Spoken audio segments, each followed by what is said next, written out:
ചരിത്രത്തിലെ പൊൻതാരകമായിരുന്നു മുസ്ലിം സ്പെയിൻ. വിസ്മയാവഹമായ വൈജ്ഞാനിക വികാസം കൈവരിച്ച, അതുല്യമായ നാഗരികതയും സംസ്കാരവും പണിതുയർത്തിയ രാജ്യം.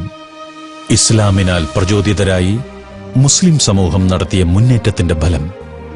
യൂറോപ്പ് ഇരുട്ടിൽ ജീവിച്ച കാലത്താണ് മുസ്ലിങ്ങൾ സ്പെയിനിലെത്തിയത്. അവരവിടം പ്രകാശപൂരിതമാക്കി. മുമ്പും ശേഷവും കാണപ്പെടാത്തത്ര ഉജ്ജ്വലമായ സംസ്കാര നാഗരികതകളുടെ ഈറ്റില്ലമായിരുന്നു സ്പെയിനിലെ വിവിധ നഗരങ്ങൾ.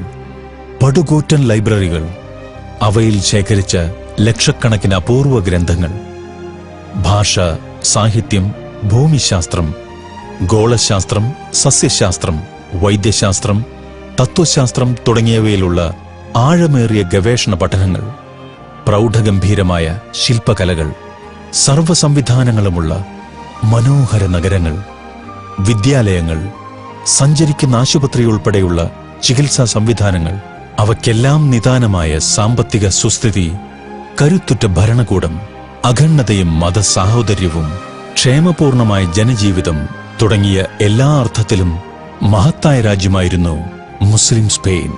എന്നാൽ സ്പെയിനിന്റെയും മറ്റു മുസ്ലിം നാടുകളുടെയും പിൽക്കാല ചരിത്രം നമ്മെ വല്ലാതെ വേദനിപ്പിക്കുന്നു. നമുക്ക് പാഠമാകേണ്ട ഒരുപാട് മുന്നറിയിപ്പുകൾ നൽകുന്നു. 8 ശതാബ്ദം ഉഗ്രപ്രതാപത്തോടെ മുസ്ലിങ്ങൾ ഭരിച്ച സ്പെയിൻ ദയനീയമായി തകർന്നടിഞ്ഞതിന് കാലം സാക്ഷി. മുസ്ലിങ്ങൾ തമ്മിലുള്ള അനൈക്യമായിരുന്നു പതനത്തിന് പ്രധാന നിമിത്തം.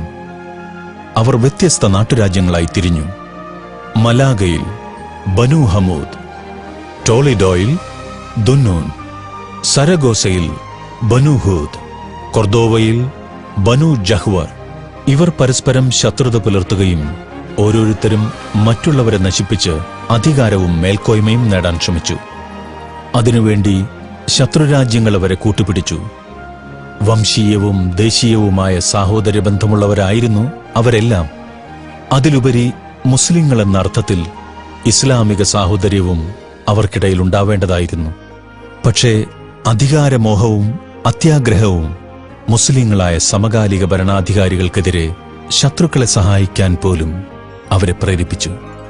90 നാഴികയിലധികം വിസ്തീർണമില്ലാത്ത സ്ഥലത്ത് ഒരേ സമയം ഹമൂദി വംശത്തിലെ 4 പേർ ഖലീഫ പദവി വഹിക്കുവോളം ഇത് ചെന്നെത്തി.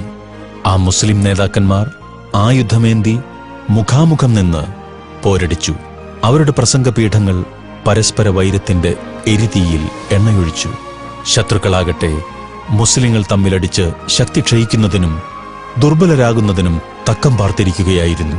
അങ്ങനെ സ്പെയിൻ അവർക്ക് നഷ്ടപ്പെട്ടു. ഖുർആൻ പറഞ്ഞതെത്ര ശരി. നിങ്ങൾ പരസ്പരം കലഹിക്കരുത്, നിങ്ങൾ ദുർബലരായിത്തീരും, നിങ്ങളുടെ വീര്യം നശിച്ചു പോകും.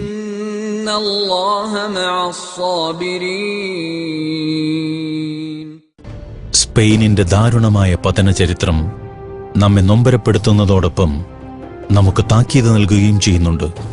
അനൈക്യവും ഛിദ്രതയും പരസ്പര കലഹവും ഒറ്റുകൊടുക്കലുകളുമാണ് സ്പെയിനിനെ തകർത്തത്.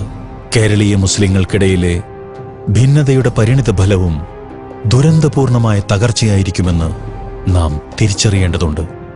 മുസ്ലിം സ്പെയിനിന്റെ തകർച്ചയുടെ ചരിത്രവും മുസ്ലിം കേരളത്തിന്റെ വർത്തമാനവും തമ്മിൽ അമ്പരപ്പിക്കുന്ന സമാനതകളാണുള്ളത്. പരസ്പരം കലഹിച്ച സ്പെയിനിലെ നാട്ടുരാജ്യങ്ങളുടെ സ്ഥാനത്ത് കേരളത്തിലെ മതസംഘടനകളെ നിർത്തി നോക്കിയാൽ പല സാദൃശ്യങ്ങളും കാണാം.